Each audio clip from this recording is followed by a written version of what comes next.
Sintado.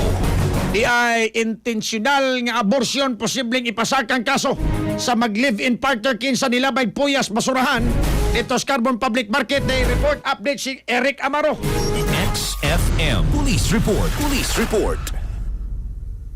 Kasong kalapasan sa Article 256 sa Revised Penal Code o intentional abortion ang posibleng katubangon nga kaso sa mag-live-in partner kinsa mao'y primary suspect sa paglabay ngadto sa basurahan sa usa ka 5 to 6 months nga babayeng puya. Alas 4:30 ang takna sa hapon kag hapong adlaw this may interim building sa Carbon Public Market sa Barangay Ermita, Dakbayan sa Sugbo. Mao kini kitataw sa officer in charge sa Carbon Police Station nga si Police Captain Vincent Buntilaw aton sa press briefing kabahin sa update sa ilang investigasyon sa mong kaso. Si Police Captain Buntilaw nagkanayon nga sa kasamtangan gisukit-sukit pa nila ang maong mag-live-in partner nga silang alias PJ ug alias Chanchan kinsa ana pa karon sa balanan human sa ma-admit ang babae tungod usab sa pag-bleeding. Asoy po sab sa opisyal nga sa ilang inisyal nga pagigalayon sa doktor sa mong tambalanan isay-say kini nga positibong gikananganak ang maong gidudahan nga babae nga si alias Chanchan nga pandiyang gipangutana sa doktor kung asa ang iyang anak nitubag lang kini nga naapil at usab sa iyaga pag CR tungod sa mga kadudahan tubag usab sa mong mag-live-in partner ni samot hinon ang pagduda sa Carbon Police nga intensyonal ang pagpalaglag sa maong